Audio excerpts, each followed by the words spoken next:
guys, this is Eliza and welcome back to a new video. So today I'll be filming my June wrap up, my May wrap up and my June TBR. So I only read 6 books in the month of May, which is pretty low for me, but I was more focusing on a couple specific books and they were all physical reads, and I wasn't really in an audiobook mood until like the end of the month, so I didn't read as much as I usually do, but hopefully I'll be able to get back into the swing of things in June. So we'll just go in order of what I read. So first we have Girls Made of Snow and Glass by Melissa Bashardoust. I don't know if that's how you pronounce her last name, but anyways.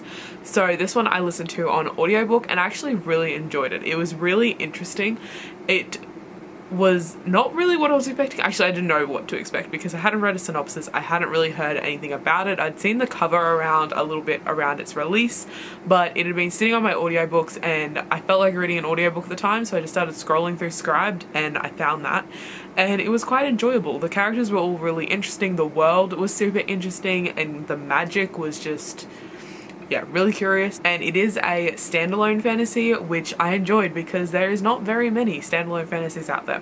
But yeah, I think I gave this one a 4 stars. The next book I read was 6 of Crows by Leigh Bardugo, which you may have already seen. I did a full reading vlog reading this one. So this was a reread for me. I read 6 of Crows ages ago on audiobook but didn't remember a thing. So I decided to reread it physically and I enjoyed it a lot more the first time. Well, I can't say that because I said I enjoyed it the first time, but then I forgot everything about it. So I'm saying that I enjoyed it more this time because I actually remember what happened now.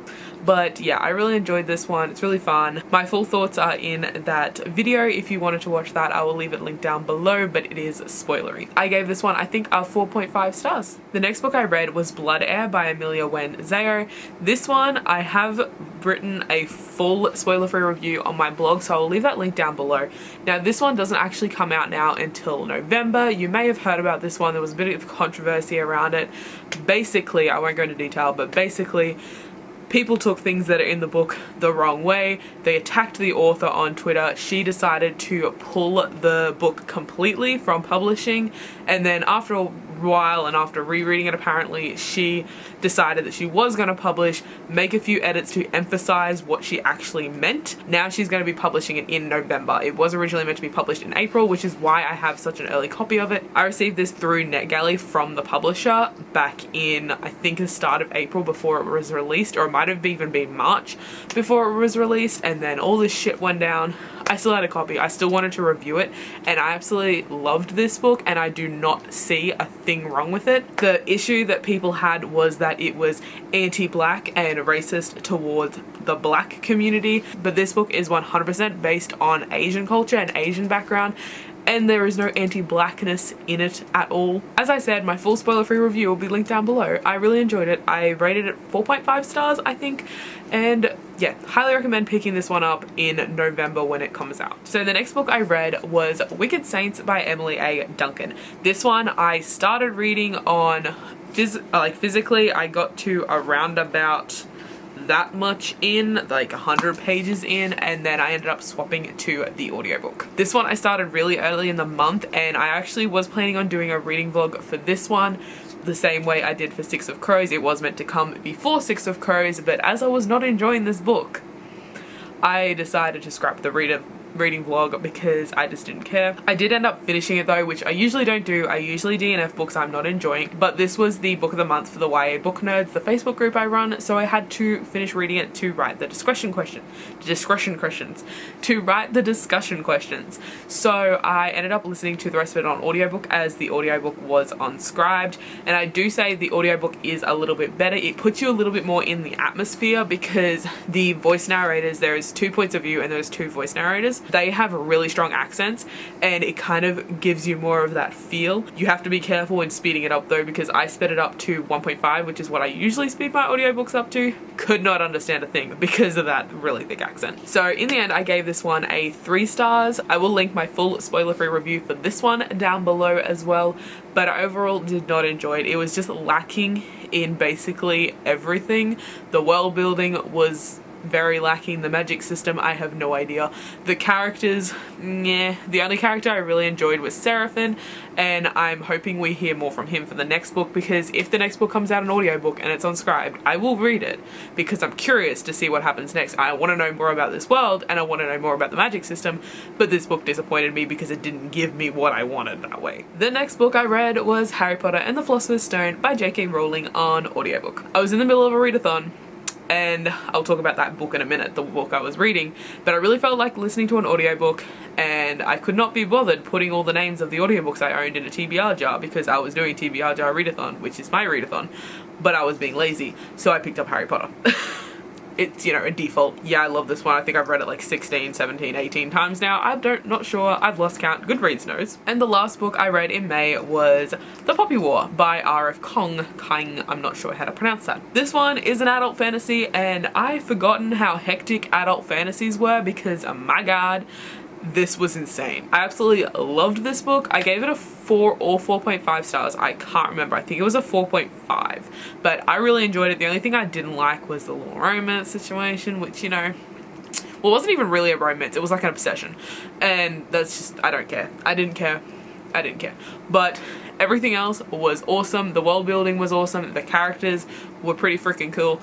The magic system was really cool, but this is definitely an intense book. It is not for the light-hearted. There is everything from very, very detailed murders, very, very details of dead bodies, rape, everything is on here, and it is to the extreme. Like I said, I forgot how extreme adult fantasy books can be, and this one, you know, is the epitome of it. Every fucked up thing that you could probably imagine happening, it probably happened. But yeah, I really enjoyed it. I highly recommend it if you can handle that type of thing. And yeah, I gave it, I think, 4.5 stars. Now, moving on to the books that I am currently reading. First off, we have Kindred, 12 Queer Love Oz YA. Oh my god, I always fuck that up. I can never say Love Oz YA. You can read the title. I give up. This is the book I'm reading. It's by a heap of authors. It is edited by Michael Earp. I'm not sure how to pronounce that, I'm sorry. And this one, so far, I am like this much through. I have read, how many stories of this have I read so far? I've read 7 stories out of the 12, so I am more than halfway. And some of them I have loved, some of them I liked. They weren't too bad, but they weren't my favorites, and then one of them I was so fucking confused I have no idea what is happening. So my review for this book will be up on, I think it's the 17th of June. I'll leave it on the screen if that's not the date, but I'm reading this as part of a blog tour and reviewing it, so my review will be up on that date if you want to check it out. But yeah, we got some 5 stars in here, we got some 2 stars in here. Hey guys, just want to jump in here quickly and just let you know that I'm actually holding a giveaway for this book on my Instagram right now. Dusk Angel Reads is my Instagram, but this giveaway is open to Australia and New Zealand only, so head on over and check that out if you're interested. You know, that's kind of the drill with anthologies, you can't love them all. I'm also currently reading One Word Kill by Mark Lawrence, which is a short story. I'm currently at like 87% through of it, so I really need to get that finished as soon as I finish filming this. And this one is like a YA sci-fi, there's time travel. I will give the trigger warning for leukemia and very in-depth discussion of having leukemia and the things around it.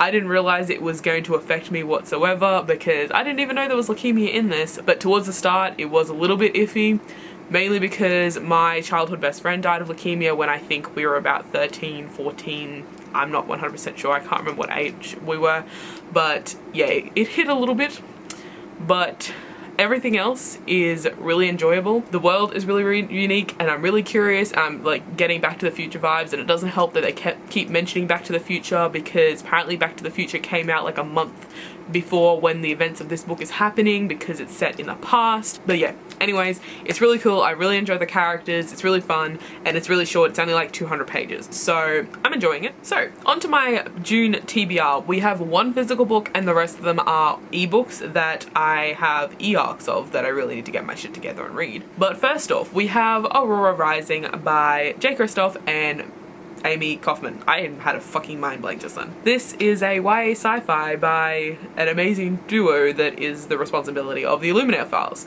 and I absolutely loved the Illuminae files. I'm not 100% convinced on J. Kristoff's own work, like his, like just by himself work, but I like Amie Kaufman's work and I like them together, so I'm hoping this is good.